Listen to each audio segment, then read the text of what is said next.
I first encountered Miles on the Commission for Unalienable Rights. He gave this presentation to us, and it was this fantastic presentation. I said to myself then, immediately, I said, oh, we have to invite him to give a talk for Telos. And so, voila, he's here. I'm really very just delighted that he's able to do this for us.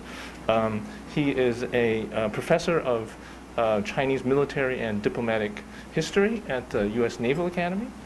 He's also a fellow at the Hudson Institute, also at the Project 2049 Institute, and also with the Hoover Institution. He has a book that he wrote on OSS China, and he also wrote a book, The Dragon's War, on the Allies and China from 1937 to 1947. So he comes to us with a wealth of experience about this issue. He's also recently worked very closely with Mike Pompeo at the U.S. State Department in the Policy and Planning Office. And he continues to work closely with them, developing ideas on how the U.S. can engage with China. So please welcome Miles Yu. Really looking forward to his remarks.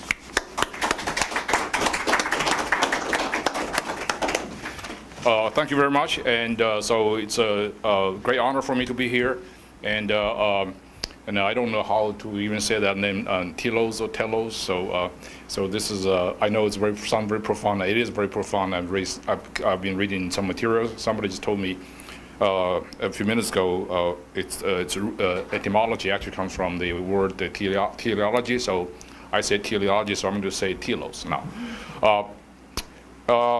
I came from a military institution where there's no clash of ideas. So so I think I'm in the business of education. They think I'm in the business of instruction. So I might say something, they will agree with me. So if I, out of my professional bad habit, I say something offensive, all I'm asking is don't come here to smack me in my face like what happened in Hollywood the other night.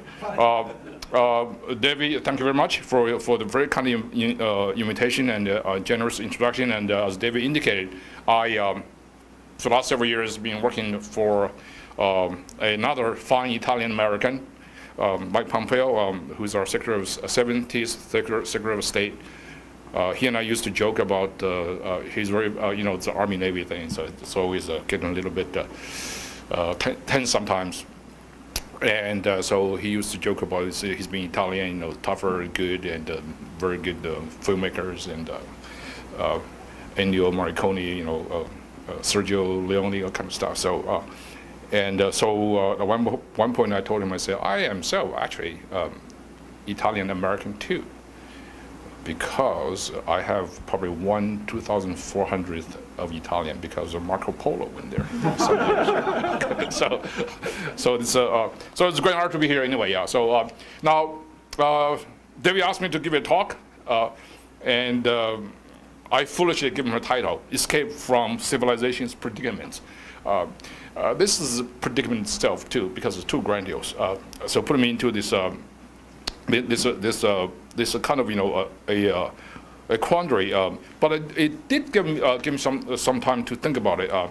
So I am not a philosopher, as I am told that many of you are, but I was trained as a historian, and by definition, a historian is almost like a failed philosopher. So, but I am a product of a deeply philosophical zeitgeist, emblematic of our generations. Some of you may have known, I was born in China. I was raised there, and I came to this country several decades ago. And China is a country for the last several decades that has been vandalized by a radical Western communist ideology, an ideology that was said to be deeply rooted in critical philosophies of modern times. I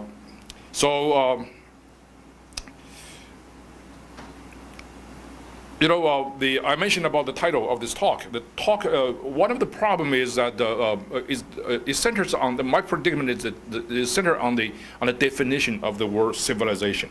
Civilization is a very ambiguous term to me. It became fashionable when evolutionist thinking became dominant since the late 18th century. It connotes a notion of advanced cultural achievements as opposed to the lower stages of human evolution, or as the 19th century anthropologist Henry Morgan said, from savagery to barbarism and then to civilization. When this interpretive framework in the age of European expansion became very popular, the civilizing West often was said to encounter the predicament of interacting with the less civilized regions, and for a prolonged period, these encounters were held as a noble and often exhilarating mission, a glorious epic struggle of civilization over darkness and backwardness. Nowadays, however, the notion of civilization has gone through a revolutionary redefinition. On one hand, there is this belief that all cultural civilizations are of equal value, and we are in fact living in a multicultural world without a value hierarchy. In other words, the world is flat. On the other hand, the old divides of cultural and religious boundaries still exist, and the contemporary world's conflicts and problems are often explained in terms of the clash of civilizations, an irreconcilable, uncompromising cycle of opposition and hostility along cultural, religious, and ethnic lines. I found this approach of defining world affairs and mankind's predicament in terms of civilization identification quite inadequate sometimes. As many of us know, the word civilization originates from this Latin word civilis, meaning belonging to a society. It is a cultural definition assuming people who share the same value, aesthetic taste, religious and intellectual heritage would form unique and separate civilizational blocks and belong together. Thus, we often hear scholars refer to terms such as the Islamic civilization, the Chinese civilization, the Christian civilization, or the Confucian civilization, and so on. But this approach to understanding our world, it seems to me, is epistemologically flawed. Within the same civilizational block, for example, there are large communities that really do not belong at all. A Confucian civilization cannot explain the drastic differences between mainland China and Taiwan. North and South Koreas are in the same civilizational block, yet they are completely different nations with opposite cultural and political realities. The same thing could be said of the former East and West Germany. The civilization approach is not only inadequate and epistemologically flawed, it can also aggravate old wounds and augment conflicts. The ongoing Ukraine tragedy is partly a result of this dangerous notion of civilizational belonging. Ukraine, or at least the Russian-speaking region of Ukraine, is believed by Vladimir Putin as belonging to a Moscow-centered Slavic civilization. This pronouncement of Russia's theoretical justification for aggression is appalling to many who share a cultural heritage with a powerful nation nearby, but nevertheless have developed their own political and national identity. 3 weeks ago, I was with Secretary Mike Pompeo in a visit to Singapore. It was at the height of Russia's war on Ukraine. If you ever work at the State Department or any other international organization, you will know that Singapore has been a master of getting along with all sides of international confrontation and never easily offending anyone. But not this time. Singapore government reacted uncharacteristically aggressively with unmistakable clarity. It was one of the first countries to impose sanctions on Russia. Deep inside Singapore's bold move is a profound fear of the Putin logic of civilizational belonging to be applied by China in Asia Pacific. More than any other countries in Southeast Asia, about 80% of Singaporeans are ethnic Chinese. Singapore's strong reaction to an event far away is therefore not only a manifestation of moral repulsion, but more of a practical strategic move against China, a similar aggressor in Singapore's own backyard, a country with an insatiable appetite for treating all Chinese-speaking people worldwide as belonging to a Chinese civilization led by the Chinese Communist Party. Before we visit Singapore, we had spent 4 days in Taiwan. About 95 to 97% of Taiwanese are ethnic Chinese. As you can imagine, the reaction to Russia's Ukraine gambit caused a seismic shock in the island democracy, for the same reason Singapore had. Taiwan's reaction against Russia was extraordinarily tough, swift, and much stronger. The reason is that if Russia could invade Ukraine on account of protecting ethnic Russians in another country, China could do the same with the pretext of protecting ethnic Chinese or Chinese-speaking regions near and far. So why am I saying all this? Well, what I'm aiming for is to suggest a different way of understanding our world's predicament. Instead of using civilization as a yardstick and a category or a criteria, we probably use something different. So I suggest we use the concept of ideology. First of all, let me clarify what I mean by ideology, because ideology in Washington is a very loaded word. It harks back to some of the recent memory of confrontation and hostility. As you know, the word ideology came out of the French Revolution. Originally, it denotes a system of ideas that form the dominant principles under which a government and a society function. In Chinese, the word ideology, or 意识形态, literally means mode of consciousness, which is often coupled with the word superstructure, or 上层建筑. But in our modern usage, ideology has been most closely related to a totalitarian system of thoughts, particularly communism. Initially, the mid-19th century Marxists and communists used it to mean the political and the philosophical underpinnings of the means of production and the material foundation of a society. Today, this broad Marxist definition of ideology still applies, mostly in a philosophical sense. But in contemporary communist world, especially in China, ideology as a political system of ideas simply means the domains of political awareness that conforms to the thoughts of Marx, Lenin, Mao, and other correct communist leaders.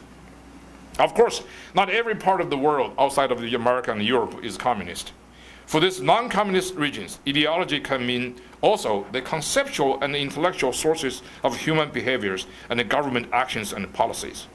It deals with the fundamental non-material forces that animate and motivate a nation, a religious community, a government, or an ethnic group.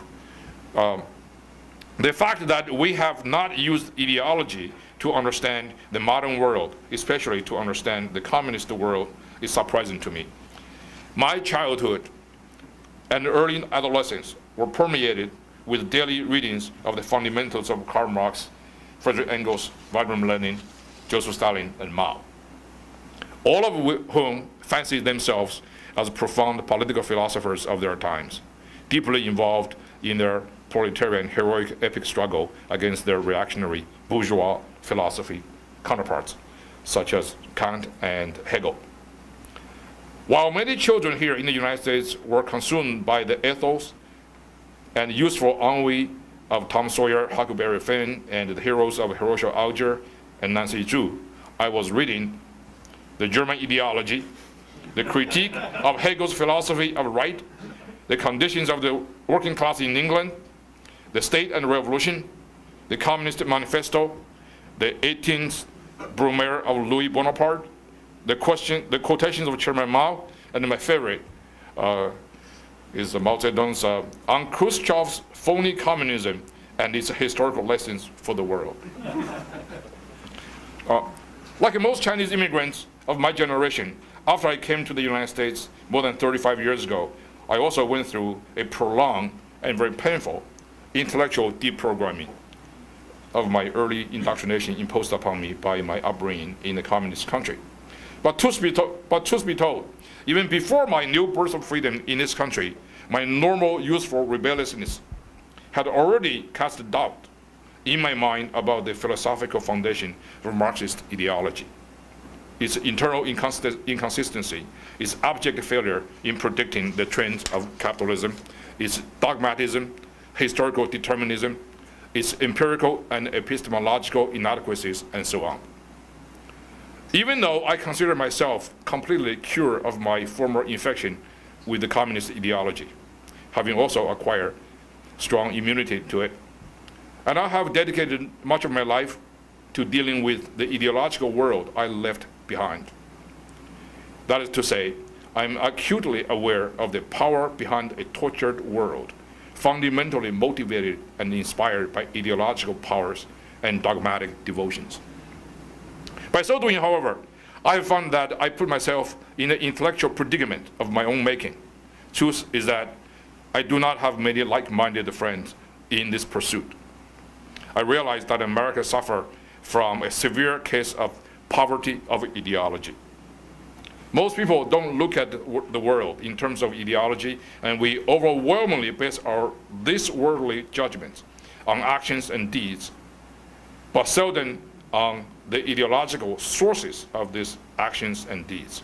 It is the Amnesty International approach, which focuses on bad deeds, but not necessarily on why those bad deeds occur. I cannot explain exactly the reason for this peculiar phenomenon. One possible reason is that most Americans believe in the universality of human goodness because the country was founded on the noble creed that all men are created equal. By extension, if everyone is given a fair chance, all people will naturally behave the same. If Americans think communist ideology and theories sound odd and unnatural, they tend to think these ideological theories must also be odd to all other people as well.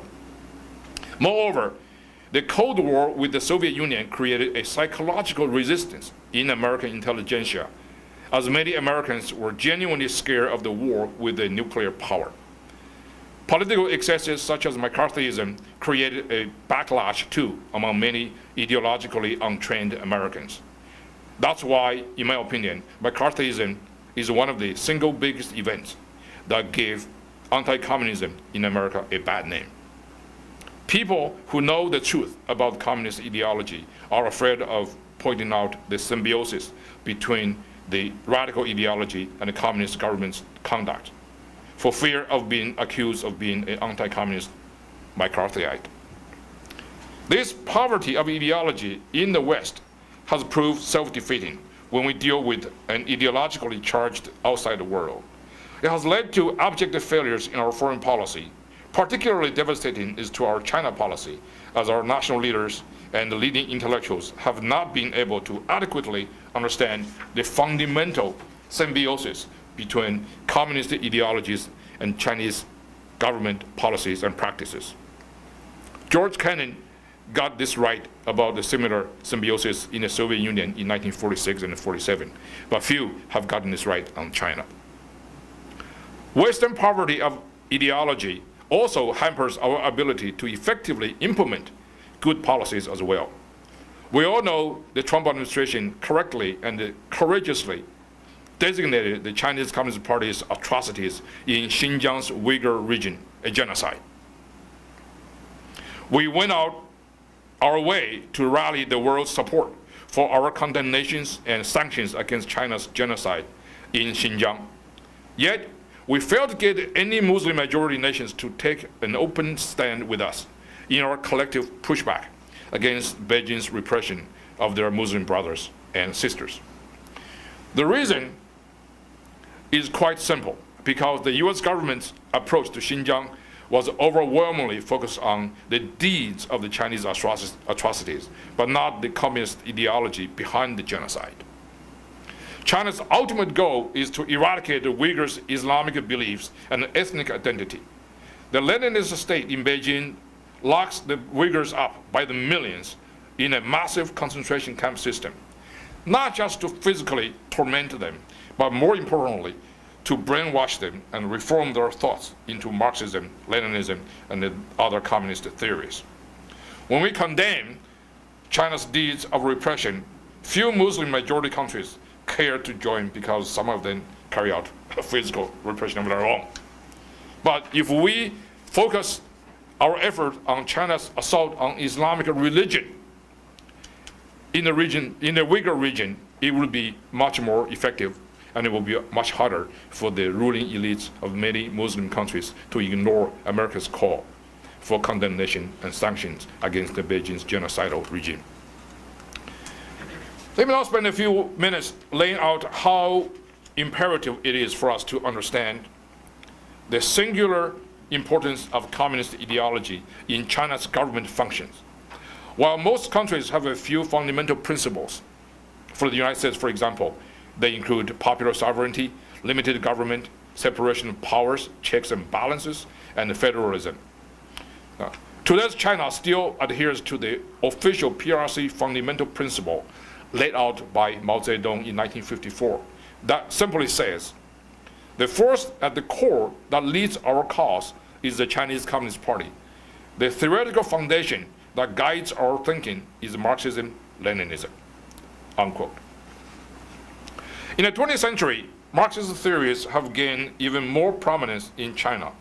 Enabled by revolutionary information technologies, the Chinese Communist Party is saturating China's public and private spaces with intense and ceaseless nationwide indoctrination campaigns, extolling Marxism, Leninism, and the thoughts of major Chinese communist leaders. It would be wrong for me to fail to point out that while the general national ethos is to ignore the ideology factor as a preferred approach to foreign policies, Marxism and its many intellectual variations have been quite popular among American intelligentsia and American campuses. This was actually quite astonishing to me when I first came to this country many decades ago. The first seminar I ever took in American college at the elite East Coast Liberal Arts College outside of Philadelphia was about dominant ideology, which was basically a reading seminar on anything written by the Italian communist Antonio Gramsci, who is in the news quite recently because of the theoretical framework Gramsci provided to the controversial critical race theory. In my graduate school, a few years later, at a very prominent university in Northern California, that is not Stanford, I couldn't escape my encounter with Marxism and neo-Marxism either. My required readings include Eric Hobsbawm, Emma Goldman, Noam Chomsky, and of course, Derrida and Foucault. I think one of the reasons why Marxism is popular among American intellectuals is that Marxism is a philosophically all-encompassing with a universal application for any human conditions, especially about all forms of suffering and alienation. Or in Marxist parlance, it's called alienation from the true human nature. As you probably recall, that Marx has a very famous writing called the 1844 Manuscript on Philosophy and Economy, something like that I read when I was in college in China. It's in Chinese, and that's a very good translation, by the way. According to Marxism, what creates this alienation of true humanity is social classes, nations, communities, and individuals. This theory of alienation thus engenders a staunch request by Marxists worldwide to find the ultimate emancipation from human predicaments and a soothing pathway for mankind to arrive at a primal oneness in peace and harmony. In other words, what Marx prescribes is a powerful promise of a state of unity of the entire human species in equality and harmony. Not just Western intellectuals are gullible to this deceptively attractive ideology. The Chinese intelligentsia, for the past 200 years also, have embarked on a similar relentless Marxist philosophical search for an all-encompassing world order of supreme harmony, free of all a priori human alienation as well. What has ailed China, according to this thinking, is not just the abject defeats in the Opium Wars, the Sino-Japanese Wars, and all the humiliating unequal treaties, but something much deeper. It is a Chinese systemic failure China desperately needs a cosmic system to solve all its problems. It's therefore a 体系 problem. When this Chinese sense of self-enriching alienation reached its zenith around the time of the Versailles Conference in 1919, the Chinese intelligentsia was thrilled beyond description to find the all-encompassing Marxist philosophy, a soothing system of thoughts that promises emancipation from all sorts of individual and national humiliation. My Hoover institution colleague, the consistently insightful Thomas Sowell, says it brilliantly in his seminal 1985 work, Marxism, Philosophy, and Economics. And I quote, "The Marxian vision took the overwhelming complexity of the real world and made the parts fall into place in a way that was intellectually exhilarating and confer such a sense of moral superiority that opponents could be simply labeled and dismissed as moral lepers or blind reactionaries. Marxism was and maintains a mighty instrument for the acquisition and maintenance of political power," unquote. This obsession with finding a universal order of harmony has manifested itself in our generation. Even after the collapse of the Soviet Communist Empire, Marxism as a state ideology may be finished in much of the world, but it has inspired a unique pursuit for universal oneness and cosmic harmony. You can see this from our rush to declare an end of history, the ultimate liberation of the entire world from our alienating Cold War of division, confrontation, and proxy wars.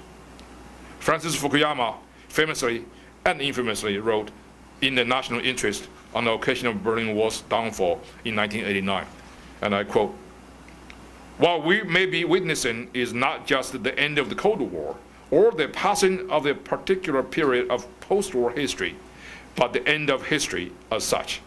That is, the end point of mankind's ideological evolution and the universalization of Western liberal democracy as the final form of human government," unquote. Even more sensational is the greatest observational philosopher of our times, the eminent thought leader, Thomas Friedman of the New York Times, who in 2005 declared that the world is now flat. That is, a harmonious globalization had finally arrived. All insurmountable barriers separating all parts of the world are now demolished by the benign forces of globalizing mutual dependency and interconnecting telecommunication technologies.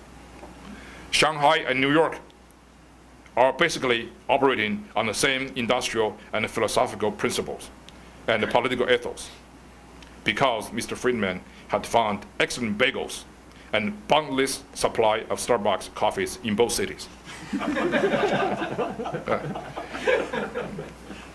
This line of thinking, wishing for a universal harmonious order despite of reality, could be dangerous too, because it essentially denies individuality and pluralism. Contrary to Marxist vision for a harmonious universe, or what the Chinese Communist Party General Secretary Xi Jinping has been advocating for, a Chinese Communist Party-led community of common destiny for mankind, or 人类命运共同体. Most people do not want to live in a world with such oneness and unitary unanimity. Different civilizations, be it Islamic, Confucian, or Christian, all want to keep their unique identity, sometimes even through violent means. Attempts to confiscate such differences have caused catastrophic consequences. Furthermore, it is even futile to achieve such cosmic oneness because the backlashes will be and have been powerful. In fact, facing alarming harmonization of national identities and founding principles through the forces of globalization and technological revolutions, the world's leading countries have reacted with profound resistance. The momentous surge of Donald Trump in the 2016 election and the furious rise of Xi Jinping's Marxist-Leninist fundamentalism in China can both be interpreted as evidence of this wave of powerful pushbacks against such search for a globalized world order. The Trump phenomenon stressed America first, with a strong focus on America's 18th century funding. Similarly, General Secretary Xi Jinping could no longer risk the communist regime losing to globalizing forces of markets and free exchange of ideas. Therefore, he implemented the most rigid and fanatical Marxism-Leninism indoctrination, calling for every of the nearly 100 million Chinese Communist Party members to return to Marxist fundamentalism by a relentless national campaign called 勿忘初心, translated in English as never forget our original commitment to communism. As it has turned out, to the chagrin of Fukuyama and Friedman, history has not ended. All of the Enlightenment principles are being seriously challenged by authoritarian regimes in Moscow and in Beijing. The world is not flat, as economic, trade, information, political, military, and technological barriers are keeping free countries and captive nations further and further apart. Technologies have brought means to access unprecedented amount of information, but the information itself inside communist China, for example, is censored, filtered, and distorted by a high-tech Orwellian censorship and surveillance system. This is not caused by clash of civilizations, but by clash of ideologies. Ideologies of freedom and democracy versus ideologies of tyranny and dictatorship. Finally, excuse me, I would like to conclude my remarks by quoting Xi Jinping when he admonished his comrades in China in 2017 excuse me, at the 19th CCP Party Congress, and urged them to fully grasp the urgency of the epic struggle between the ideologically intoxicated Chinese Communist Party and the rest of the free world. Quote, "The wheels of history roll on. The tides of times are vast and mighty. History looks kindly on those with resolve, with drive and ambition, and with plenty of guts. It won't wait for the hesitant, the apathetic, and those shy of a challenge." End of quote. That's a call for action on behalf of Chinese communists in search of a Chinese Communist Party-led community of common destiny for mankind. Are we ready for the challenge? Thank you.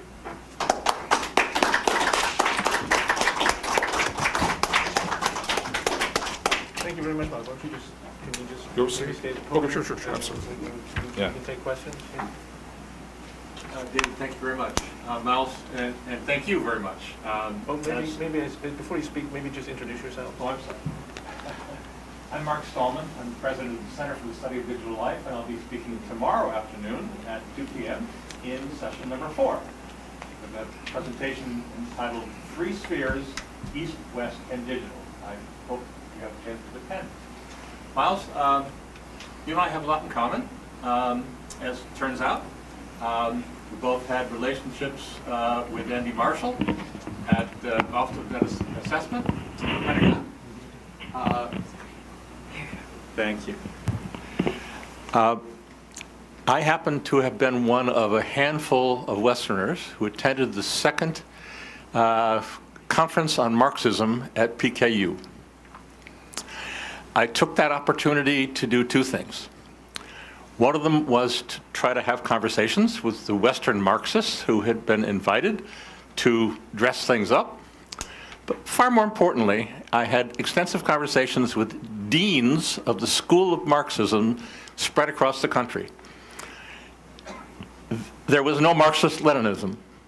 The Chinese were not talking Marxist-Leninism at all. The Americans and Europeans who were there were baffled. What happened to Marx? What happened to Lenin? So Marxism, as it has been crafted, based on my own experience, is quite different from what you have just described. Yeah. Could you explain that difference, please? Yeah. Okay. First of all,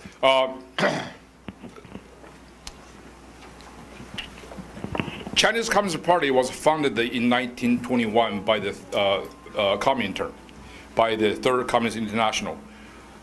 Ever since its founding in 1921, Chinese Communist Party has always been in a constant struggle against what the party insiders call the revisionism. So the Soviet Union is not genuine communism because of all kinds of revisionists, right? Stalin was a good one, but he's dead. And then Khrushchev onward, they're all not genuine. China has fought all sorts of other versions of communism, right? Tito in Yugoslavia, Castro in Cuba. And so in the views of Chinese Communist Party, no other version of communism is truer to its original version of communism than the Chinese Communist Party. So we often hear the Chinese communists say, you know what, we're building socialism with Chinese characteristics. People always misunderstood. Somehow this is Chinese national characteristic. No. What Chinese Communist Party is saying is, this is a Chinese communist version with the Chinese Communist Party's interpretation of original communist theories. So that's why it's very important for them to that. If you read the Chinese, now listen, when on the occasion of Karl Marx's 200th anniversary, the birthday, and Karl Marx's birthplace was Trier, Germany. Which country, which entity did all the celebratory stuff? China donated a huge, gigantic statue. They give money to that place. So that's what they're so Marxism, what the Chinese say is their version of communism is pretty authentic. There are about 3,000 colleges and universities in all of China. There are about 3 times as many party schools. I mean, party schools, we're not talking about Chico or other schools, right? We're talking about the Communist Party cadre training school. Its job is to train to study Marxism and Leninism. So they have their unique brand of communism. So I suspect the one you went to probably with Professor Michael Farquhar and several other people in Peking University when China took out. China wants to establish the sort of as a center of the global Marxist theory study. That's why Peking University is about. So they throw out a lot of money to do that. So I don't know how much they actually have discussed in an international forum, openly about what they believe is authentic Marxism and Leninism. But based on what I know, there's sort of a open and behind that view. Secondly, I would say there's this. You may be right. The Chinese do not talk much about Marxism nearly as much as about Leninism, right?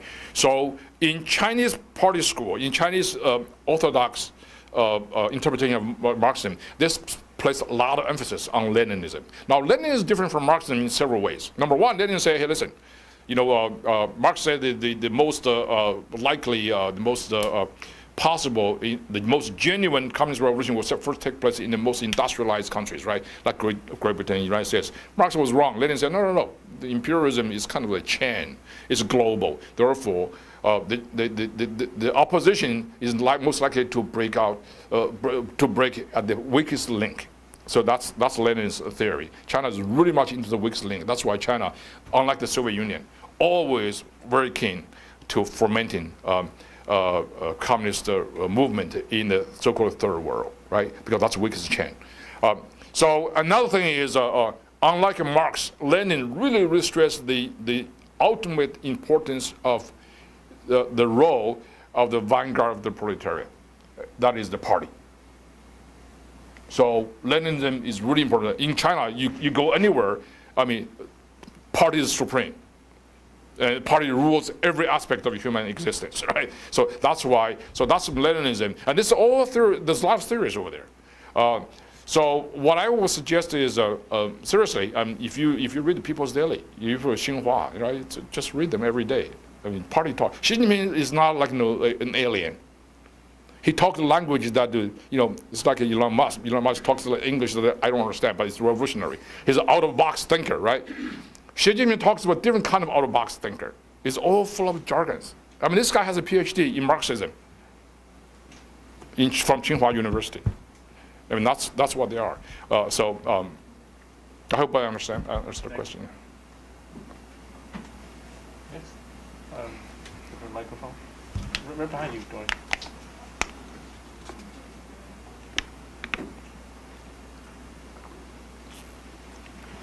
Thank you so much. I enjoyed very much your presentation. It has been very comprehensive.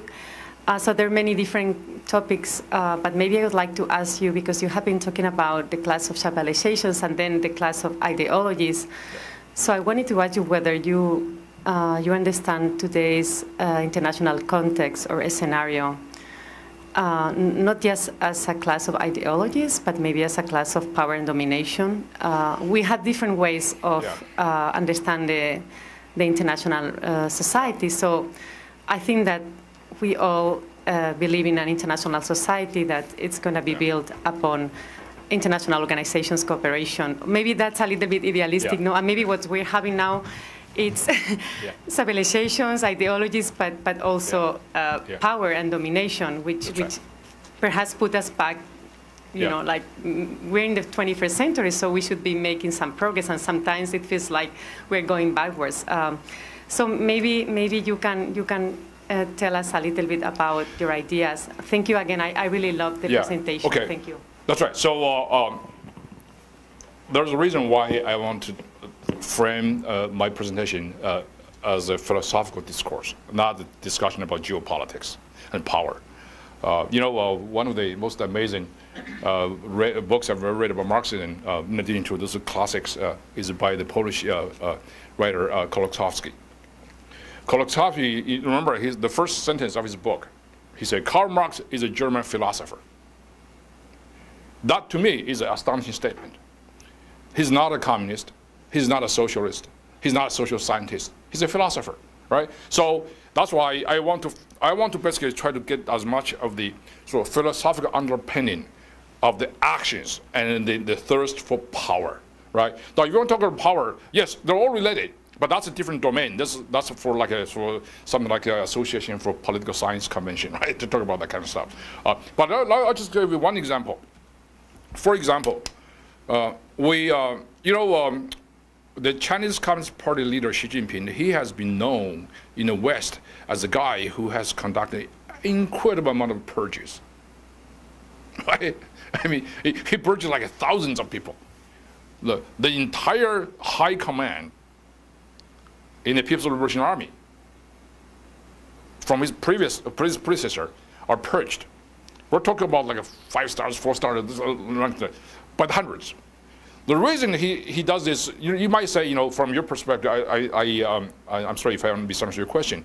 Yes, this is for personal power grabbing, because he wants to consolidate his power. But see, that's a misunderstanding of the motive. Xi Jinping is deeply sort of infected with this kind of theory. He really is guided by a lot of theories. So in his understanding of these things, you know, in Marxism, there is this thing called the dialectical, you know, process, right? So you had this, you know, thesis, antithesis, and then synthesis, right, over there. So the party Xi Jinping believed, because the Communist Party has so many people, and there are people who are young, who are old, people who are correct, people who are wrong, and how do you actually make sure that the essence of the party remain true? You have to go through a dialectical process, constantly get rid of the one that's not good. That mechanism, in Xi Jinping's thought, is purging. So it's not necessary for power. Of course, it's very convenient, but he can interpret this with the Marxist theory, which is deeply philosophical and deeply intellectual, and deadly intellectual, I should say. So he actually, this is not Xi Jinping's own invention, by the way.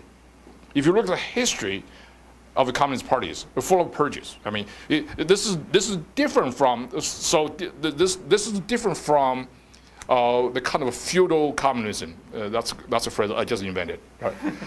Like in Cuba or in North Korea, where, you know, the father died, the son took over, and the brother died, the older brother died, the younger brother took over. So that's different. That's a little bit feudal. In a more authentic and Leninistic state, like China, I mean, they really follow the ideas. They follow the philosophical understanding of what power, what structure and superstructure is all about. So that basically that's my sort of a detour answer to your question. I think that maybe it's maybe sometimes I might be focusing on just one element, and maybe it's to understand certain situations or contexts. It's good to take different perspectives. So the philosophical, you know, the political, the realpolitik. So thank you so much. Yeah. So I've read a lot of things about the genocide, the atrocity, killings, because historians kind of, it's a very grim business. You know, so Pol Pot was not a monster. If you know Ho Chi Minh, he's not like, you know, bad guy's human being. But those people designed their society that have enormous consequence based upon some very simple theories. Those were ideologically intoxicated people doing incredible things. You know, conversely, I mean, I don't want to sound like a little bit like too dialectical, but you look at the Robespierre, right? That guy is also, I mean, they created a dictatorship of virtues.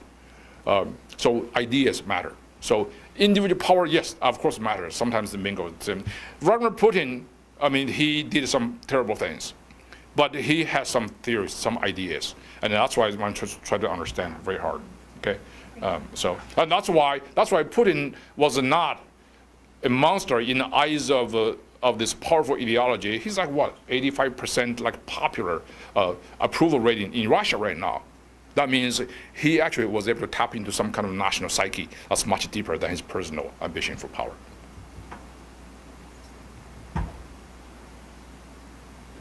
Oh, Erika. Could you just introduce yourself? I didn't get your name. No, but I am asking you to introduce. I think he's asking you to introduce yourself. No. Your name? Oh, I'm Leah, sorry. I'm sorry.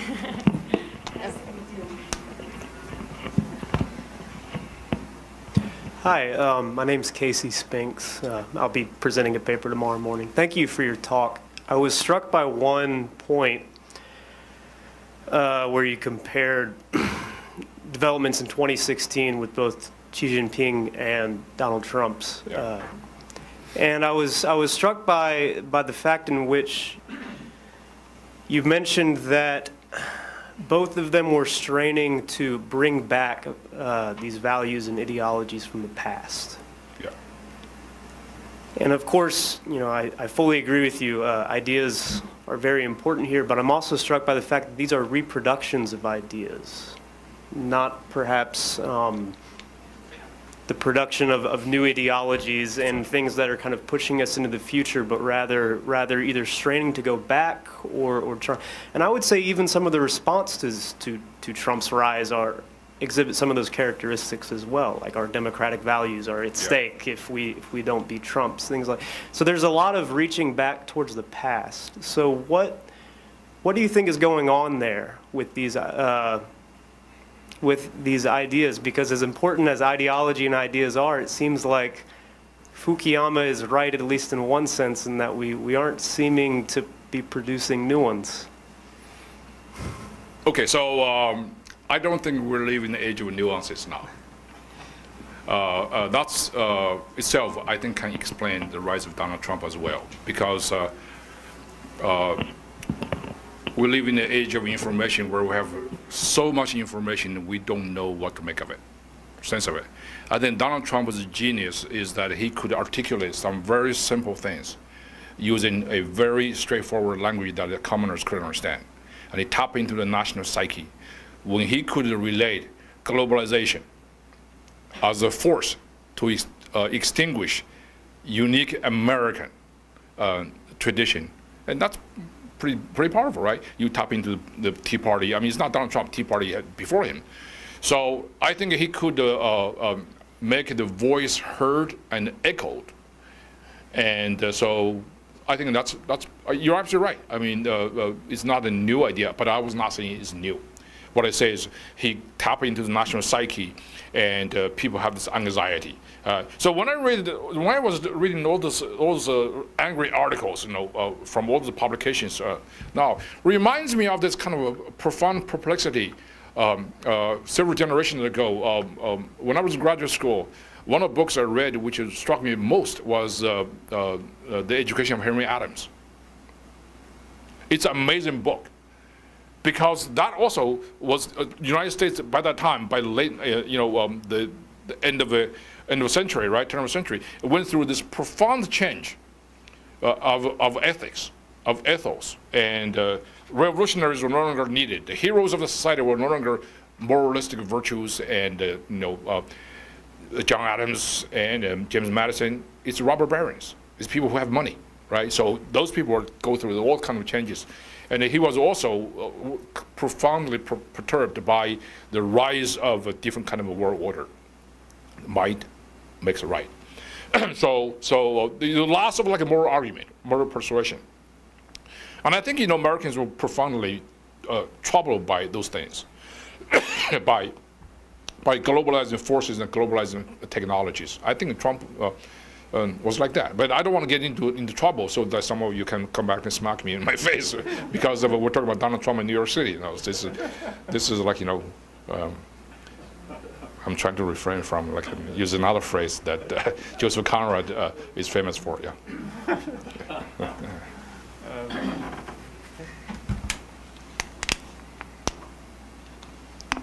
My name is Fernando Gomez Herrero. I'll be talking tomorrow in the afternoon. It's a clarification question. You have claimed a philosophical discourse separate from geopolitics. So my question is, what do you call your philosophical discourse? Because obviously you have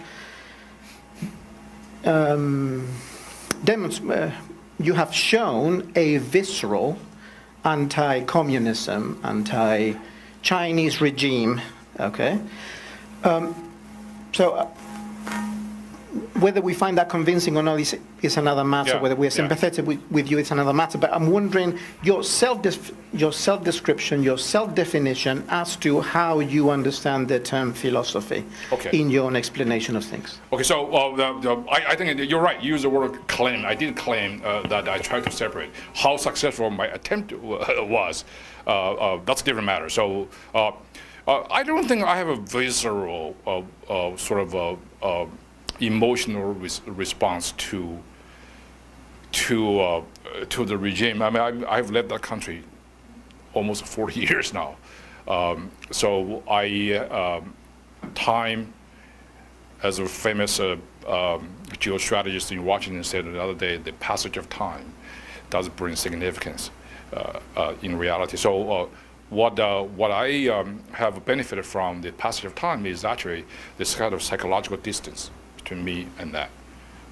And so what I'm trying to bring to you today is what I think, as best as I could, is the reality of China. China is a country saturated with the communist ideological indoctrination. All Chinese policies, domestic and foreign, are guided by those fundamental principles. And if you ask me if I have shown any kind of a emotional response to the lack of attention to that, yes, I do. I live in the United States. I live in Washington, D.C. I was deeply involved in policy formulation. And it was absolutely appalling to me to see many of our China experts spend their lifetime doing China, doing the United States government. They totally ignore this idea of China as a communist country is new to them. So everything that we do in Washington, D.C. for decades is a matter of foreign policy. Our job is to manage a relationship. It's not to consider how our subject country is totally different. They operate on a completely different principle. And we have to have that kind of sense of realism in order to formulate our own policy. The dilemma here is that because two systems are completely incompatible, therefore, you really cannot do total reciprocity. When China shut down the American journalist offices in Beijing, we cannot kick all of journalists out of this country because it's a matter of different kind of countries, right? And there's a law. So that's the problem. But somehow we have to Open society is a great thing. It's a strength of democracy, but open society is also vulnerable. That's why, and many of my colleagues in the State Department, we actually try to figure out what's the best way for the Americans to combat this, I would say, massive infiltration. Sounds very conspiratorial, not impact by the Chinese government. I mean, their impact is pretty strong here, and that affected the fundamental sinews of what America is all about. So that's what I'm saying. So I want to alert people. There is this reality out there that's different. China is a very different country. Russia is also a different country. We have to have a sense of reality. Well, we had a question here.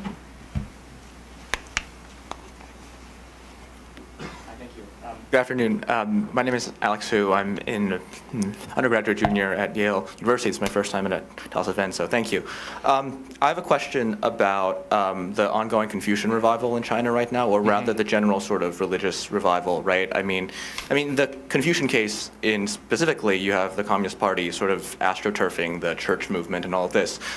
It seems like the sort of spiritual reawakening of Chinese society has been sort of going on a fairly consistent trajectory since the 80s, right? More and more people getting involved. And so do you see this, I mean, because we're speaking about civilizations today, as potentially going to transform the regime itself? Because it seems like there is a kind of outpouring of feeling. That's a very good question. Now, implied in your question is basically, this idea that when I say communists in China, I'm not talking about the ordinary people.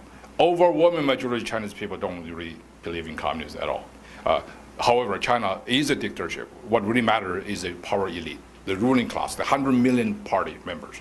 I mean, that's a power structure that monopolizes every aspect of Chinese life. So that's really powerful. So I'm talking about this hardcore people who really matter, right? So that's basically it. Now, the revival of Confucianism in China, it's true.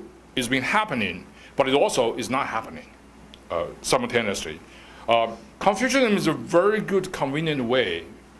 All ruling class people like Confucianism because it really stresses hierarchy, respect for authority, all the things, right? But a religion only makes sense, and the revival of anything makes sense only in an environment where religion is constitutionally protected, the practice of any religion, right? So in China, you don't have that. So your practical religion, Confucianism, is very difficult to take the Confucianist practice to its logical conclusion. For example, if you want to have some kind of ceremony to celebrate Confucius' birthday, you got to go through a lot of permits. The system is designed to stop you from doing that kind of stuff, unless completely controlled by the party, right? So secondly, Confucianism also could be very dangerous too. Because in Confucianism, is also say there's an idea of the mandate of heaven, right? Because it deals with legitimacy. Confucianism works because it assumes the regime is legitimate through the mandate of heaven, which is very, very weird stuff. It's like a divine rights to rule, right? It's pre-modern. It's anti-democratic.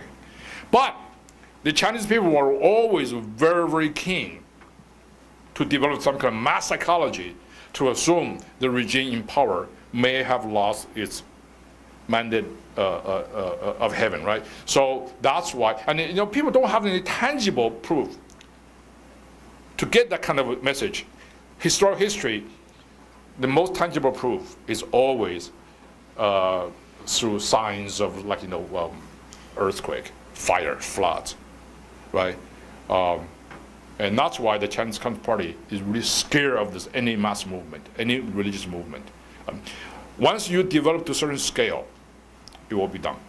Like a Falun Gong, for example. I mean, that's a very good example, right? So, so Confucianism, yes, there is a revival. I think it's a revival mostly for tourists, to be honest with you.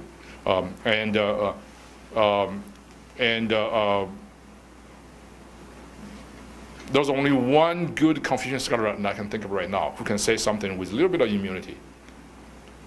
It's a Canadian guy, Daniel Bell. I mean, he lived on a thin thread. I mean, he couldn't even live in Beijing. He was shuffled to Shandong province, right? He's a guy who has a visceral dislike of Western democracy, so he goes to China to find his intellectual pilgrimage over there. But he couldn't even he couldn't even publish his book very freely. But he could, I think, he could never be allowed to become the voice of the advocacy. Russell?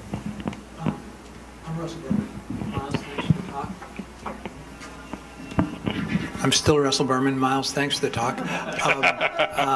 Okay. I mean, you were talking about ideology, so I want to focus on the ideology question, Marxist ideology in China. But I was also struck by your reference to 2016. Another questioner raised that. It made sense to me. Trump and Xi Jinping in 2016 were both in different ways announcing their critique of the international order. Yeah. They were both making nationalist moves. Right? So my ideological question is, Marxism, from the beginning, from the Communist Manifesto, was a theory of globalization. The proletariat has no homeland. It was all about an international system. What happens to Marxism in China in particular when globalization breaks down?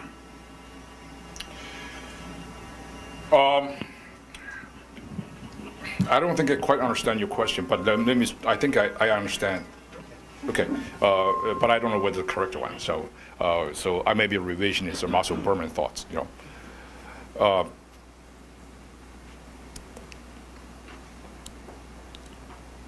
It's a great risk for the Chinese Communist Party to allow international capital to go to China.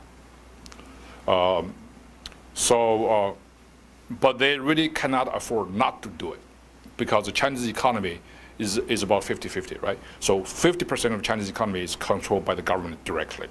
Another 50 is basically in sort of we call, there's no private enterprise per se in China, because everything is owned by the government, means of production, they say. So you are allowed to practice capitalism within the international trading system. But ultimately, the government can allow you to do it and also can disallow you to do it anytime.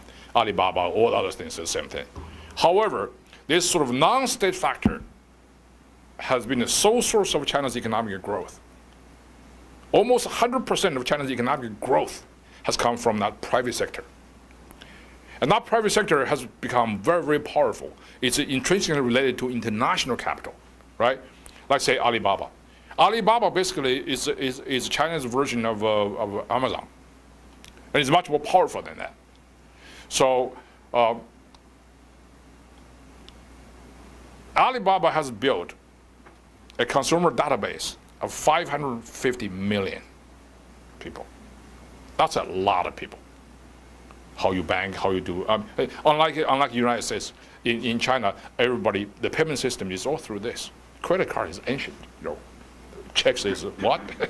Nobody knows it. So it's a very, very electronic, very advanced. It's all because of Alibaba doing things. So, and then Alibaba wants to have its own payment system. That deals with China's monopoly on currency. That freaks them out. So that's why the party say, hey, this is too dangerous. We cannot allow you to do this. First of all, we cannot have total control of the 500 million database, right? We have to do it. So that's why Xi Jinping took over, right? So that's why I think when we say, decoupling is bad for global trade, like we assume that China doesn't want it. If you read Xi Jinping, if you follow him, it's the opposite. He doesn't mind, because he calibrated the risk and the benefit, right? So he's actually facilitating that kind of process, decoupling, because it will be safer. Ultimately, it's a regime survival that really matters. So, people are surprised, at least the Wall Street Journal is surprised, that somehow when the U.S. government is trying to sort of to strengthen the regulatory control of Chinese companies listed in the United States, we thought China will basically, hey, they're going to protest, they're going to do something. No, China said, okay, let's get out of there. The government basically was actively sort of speed up that process. It's all about how much the party can control, how much they cannot. So in the scenario you mentioned, I think Chinese Communist Party will be totally happy to have total control of the non-state sector of economy and what Habermas said, public space.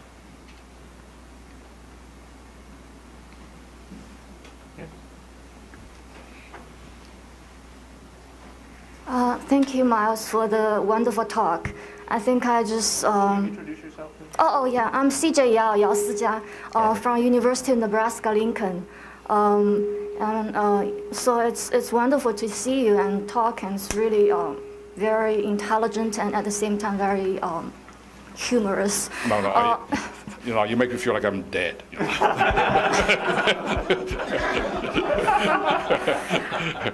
I just feel like the talk is really inspiring, and also really like the theme this time for Telos, because it's civilization. And I've been noticing actually Telos for years, and I always thinking like, oh, how can I participate? This is really the good chance for me to participate as a humanist, you know, doing research on culture. So when it comes like civilization, it's really kind of like I agree and disagree, just as I was listening to your talk also, agree and disagree when you're talking about China. You are very alert about a lot of parts of the China part, like, you know, the side part, the dark part. And about the Marxist side, I think I agree with you about the Marxism when we were taught in China, and also it's kind of different when I come here to take the critical theory courses, and it's so different to interpret Marx theory, different from China. But now I kind of changed also, like I transform my interpretation of Marx again, thinking that it's actually kind of same to some extent, because, you know, to some extent you're also mentioning like, you know, Marx is kind of like, that kind of theory is making like flattening. And now I kind of feel like in US that has the trend, like really the multiculturalism, there is no value hierarchy. That is making me think of that in China we are also kind of think everybody is equal, but we are also like working together and labor and serve the country. So just like the civilization, and I just feel like, you know, I always have a passion for culture. And this time I really kind of like have another thinking that, you know, culture can also be, because, you know, I like the 4 classics. Right? When I read the 4 classics in Chinese, I really like the 4 classics. But that's also part of the Chinese civilization. That's true, yeah. Yeah, but, you know, it actually has nothing to do with culture or civilization itself. It's actually how you use them. Yeah. And I just, like, it's so sad to see that culture is actually exploited and abused by some politics and some kind of ideologies. And I also have some things you're talking about, like ideology and civilization kind of have that link. But to be brief, my question is, so you criticize about China, and I'm just wondering if you can have some insight about the other side, you know, US, because US is having this democracy and freedom, and I always think this is a great ideology. But it's also ideology. I mean, but any ideology has its weak spot. I know we don't want to talk about Trump, but when we talk about, like, you know, when the pandemic starts, there's like a misinformation about the virus and the mask, and, you know, it was like people's lives are not actually thought about, but it's always an economic number. So I just wonder, like, oh, we don't want to wear masks, or we don't want to do this, and, you know, it's my freedom. That's right. So that's the typical American freedom. It could be also harm, you know, have the harm part, negative part. So I just wonder. Yeah, so I think, you know, that's a very good question. Thank you for all this kind of words about my talk. Let me just put it this way. The last time I heard the American intellectual talk about ideology, American ideology, is Richard Hofstadter, right? He's long dead. That was a long time ago. So when Americans use ideology, it always feels a little bit strange to me, because Americans don't talk about that kind of stuff at all. Does not necessarily mean there's no ideology at all, right? There are. But as I say, I started my talk by talking about the fundamental founding creed of America. That is, all men are created equal. So those things were so self-evident. I mean, no pun intended, right? It's there. So people don't talk about it. I will say, we often say, America is the oldest democracy, and democracy is about processes over there. Majority will has to be respected, minority rights has to be protected. Those are all right. But those are sort of, rat race, right? And the party politics are always very dirty, back and forth, back and forth. If you live in Washington, D.C. like I do, it's pretty sickening, as a matter of fact. So I turned my TV to like a fishing show now. So no politics. But there is something that's really, really deep. And I remember, I think one of the things, the fundamental difference between China and the United States ideology is that China's ideology is always spoken. It has to be propagated. The United States, you don't talk about it. One of the guys that I actually think that really knows about this kind of stuff, the unspoken American ideology, is George Will. So George Will, many years ago, wrote a book, something about the unique American, the peculiar American sort of a sense of ideology. That is, there's an area that beyond the reach of the majority. So beyond the reach of the majority is a phrase taken from Madison. That's a very interesting idea. That is, outside of the cycle of vicious politics, majority, minority, Democrats, Republicans, Federalists, Whig, whatever you fight it, right? Confederacy and the Union. There's something much higher than that. That's universal. That universality is basically the area that beyond the reach of the majority. In other words, it's like a nirvana. It's out of rat race. It's out of the suffering cycle. This actually is the idea that Secretary Pompeo, behind his commissioning of this committee, it's called the Committee on Unalienable Rights. That area beyond the reach of majority is the unalienable rights. If you want to say what's the essence of American ideology, in my view, that's it. It's basically everybody is there, and without doubt, you are majority, minority, that's yours. So I don't know how. Of course, we can talk about American ideology. There's mostly from the political science department, history department right now is talking about American imperialism, this racism, all the things. I don't think that's ideology. I always say that's like legacy of history, and we're always working toward the more perfect union. And we had this very founding domain of beyond the reach of majority, and we work from that perfect promise and onward. So that's basically that's my understanding of American ideology. So I don't know. I could be wrong.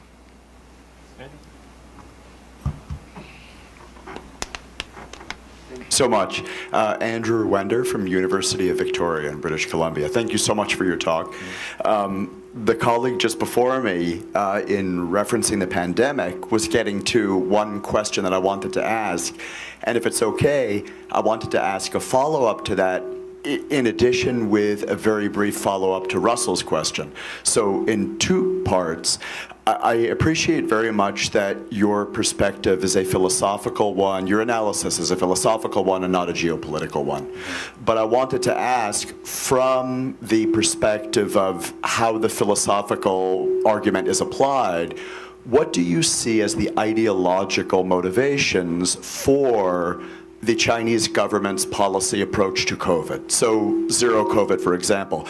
And if I could just add the follow-up to Russell's question very briefly, one of the implications I understood, or I personally took from Russell's question, is whether nationalism as such is part of the ideological blend or matrix for Beijing at present. Okay. So if it's okay to put those two questions out there. Thank you so much. Absolutely. So I'll be trying to be brief. Okay. That's a very good question. The philosophical, the ideological strand behind China's pandemic policy is very clear to me. Rather than treating this pandemic as an issue of public health, as a medical crisis of enormous consequences, the Chinese Communist Party, from beginning, with Xi Jinping's specific instruction, treated this as a very good opportunity to demonstrate the capability of Chinese Communist Party, the rightness of the party. I mean, if you don't believe me, watch all his speeches. his first publicly published speech to the whole nation is on February 23rd of 2020. In that speech, he was talking about every Communist Party member should take this opportunity to showcase the glory and the virtue of the Chinese Communist Party. Every party member should be on the front line to fight this thing. So this is very consistent, by the way. It's not Xi Jinping. Every time there's a flood, there's kind of fire, earthquake, massive disasters, the party center gets really excited. Well, this is a great opportunity to showcase. This is not exactly we focus like in the hydraulic society, Oriental despotism, but it's very close. So in the February speech, Xi Jinping, which is a sort of guideline, if you read it, it's very comprehensive. I translated the whole thing for the entire US government.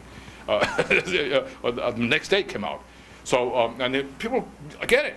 So Xi Jinping said, you know what, because we have to really treat this as a political task rather than a public health issue, therefore we must guarantee positive energy is released. In other words, 正能量. In other words, all the information that will depict this as bad, you know, from the doctors, from the scientists, from journalists, has to be squelched. That's exactly what happened. So that's why the ideological underpinning of China's pandemic policy is very clear to me. And you know what? Xi Jinping, in that speech, he said, you know, because when the pandemic broke out, everybody was reporting about this, the Communist Party just remained silent for about like 3 weeks. And the New York Times wrote an article and said, hey, where's Xi Jinping? You know, so where's Waldo? No, he's not to be found. And then in late February, the speech I mentioned about, the first public speech, he mentioned something very, very interesting. He said, you know what, I took this very seriously. I took personal command of the whole issue from the beginning. As a matter of fact, my first meeting of Politburo took place on January 7th, 2020. That's days, like literally a week after the outbreak, right? Reported. I give instructions. What did he say to that Politburo meeting? Nobody knows. But all we know is the next day, if you follow his speeches, right? Next day, he was somewhere in some kind of a celebrity party school to talk about the advanced nature of the Chinese Communist Party, the timeliness of the Chinese Communist theory. I mean, this guy is ideologically obsessed. He talked about those things, so this is the one we call the political animal, I mean, in a different context. So that's why I think China's policy is guided by, I use a philosophical, it's kind of a little bit of a nerdy word to say it, but it's ideological, really is. When we criticize them for their cover-up, that is another piece of tangible evidence of international anti-China forces trying to stifle the triumph of socialism under Chinese Communist Party. I mean, it's all there in the open. I don't even have to read the tea leaves. So, so we have to develop the habit of taking their words very seriously. So, what's the second question you talk about? It was just about whether you perceive nationalism distinctly as part of the ideological makeup. Oh, yes. Nationalism is a tool. It's not the ultimate. The Chinese, Chinese are for Taiwan, right? Taiwan is a matter of national unification. It's a symbolic, ultimate symbol of Chinese nationalism. Listen, the Chinese Communist Party don't care about national territory at all. I mean, if you superimpose the map, a Chinese political map, just territorial map of 1949, and today's map, 2022, you superimpose a new map over there, you see how many Chinese territories the Chinese Communist Party has given away. It's about like 20, 30 times bigger than Taiwan. All to the countries China considers friendly. Mongolia, Burma, you know, former Soviet Union, and in North Korea even, you name it. So if Chinese Communist Party is really nationalist, I mean, that should not really happen, right? So that's one thing. Another thing is nationalism obviously is very important because this is the Chinese Communist Party. Earlier I mentioned about this gigantic schism between the ruling elite and the people. The Chinese people don't really believe in communism at all, but they live in China. They're nationalists, right? For classics, all the things. Of course, it's good. I mean, if Chinese team win Olympic gold, if I were a Chinese citizen, I would be very proud of that, right?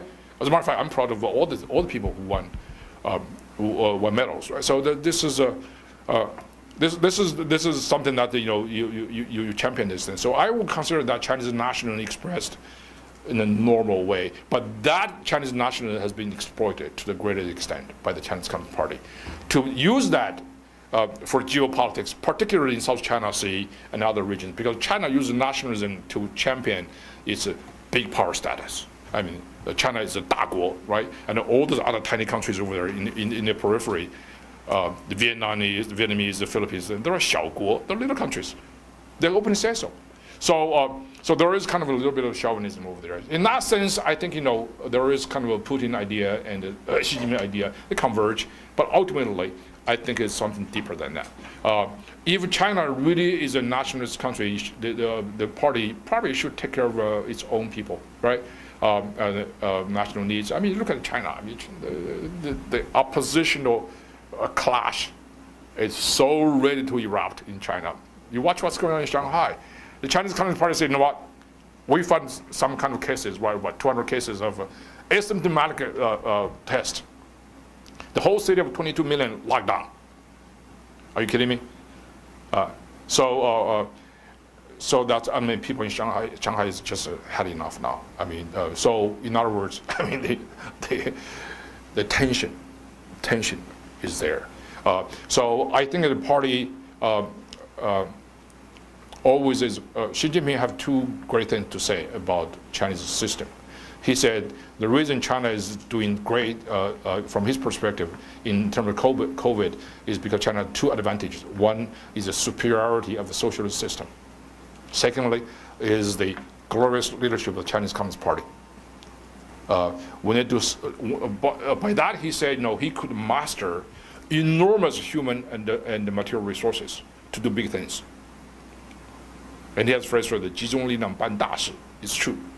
But once the power is so concentrated, it's so arbitrary, so it's not just to use this power to do big things, it's to do big, stupid things. And that's what eventually would happen. Look at what China history, I'm a historian, you look at all the things from really forward Cultural Revolution, it's all have this kind of landmark mentality, eglomaniac mentality. That's also very reflective of that. So power has to be checked, has to be diffused. Otherwise, we're all going to be screwed. Thank you very much.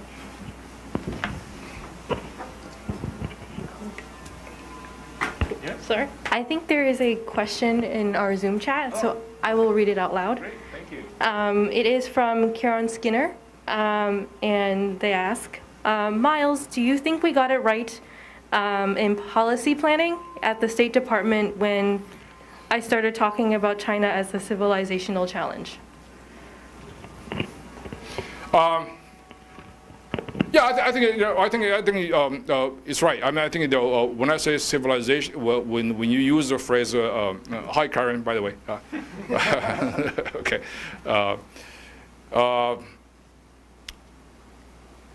I think a civilizational challenge is right because the word civilization is very, very often used to represent not necessarily in terms of ethnicity and culture, but also in terms of different kind of could be kind of ideological blocks as well. I mean, if you read, if you watch all the old films in all the 40s and particularly 50s, right? When we talk about Nazis or talk about the Soviet rise in the 50s, we talk about this is about Western civilization. This is about civilization, way of life. So I think it is in that sense the challenge posed by the Chinese Communist Party is very similar. However, it is not like the ethnic Chinese people challenging the rest of people who are non-Chinese, right? Because as I say, most of people in China who are ethnically Chinese, they don't agree with the Chinese Communist Party. I mean, the overwhelming majority of people in Taiwan who are ethnic Chinese, they don't like that. So I think my understanding that when you say civilizational challenge, from that perspective, I think yes, it is right.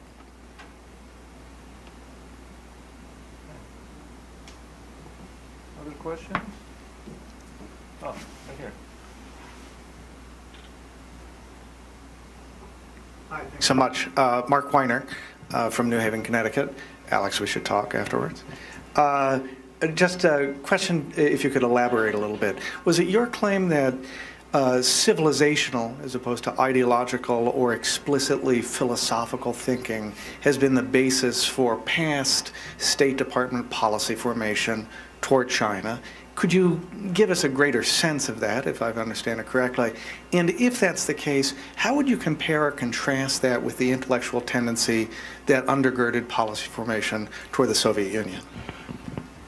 So our policy toward the Soviet Union was formulated by different strands of intellectual considerations, right? First of all, you got this overall strategy, which is containment. That is proposed by George Kennan, right? So what Kennan says that, you know, hey, listen, you know, Soviet Union will behave very badly in 1940, 45, 46, 47, right? People don't understand why. So people say, hey, listen, you know, Walter Lippmann, for example, say Soviet Union has its own legitimate security concern. Therefore, it must conquer all the countries in order to build this security buffer. So George Kennan said, no, that's all wrong. You guys don't understand the forces that animated Stalin. Why he had to do this. Remember that long telegram, does anybody know this, the title of the Mr. Escher article? It's not about Soviet behavior. It's called the sources, the source of Soviet conduct. Not about ideological understanding of that. That's why we got it right, because you understand, George Kennan first said this is a Soviet expansionism is intrinsically related to Marxist-Leninist ideology. Okay, and there's also some other things, but this is a predominant interpretation, a conclusion of what I say. That's why we have this very strong theoretical understanding of that. Secondly, and we have a national consensus. Because George Kennan won the argument. We have leadership too. You know, Truman, Eisenhower, they all got it right. So there's national commitment. On top of that, we have congressional act and the American popular commitment to it. The National Security Act of 1947 completely changed our defense and intelligence establishment to basically deal with the overwhelming central threat of our time, which is the Soviet Union. So they would not be bothered by, say, for example, our inability to shut down the Soviet like a task, or Soviet like some kind of company here. We cannot do it right now, because China is integrated into the global trading system. We cannot even tell Google or Twitter to shut down any Chinese accounts, government accounts, right? We can't do that because this is different time. So that's why we got it right. Another factor which I think is very important is we have a great pool of right understanding about the nature of the Soviet regime from the immigrants of Eastern European and Soviet origin. They come over here, they brought an incredible amount of knowledge.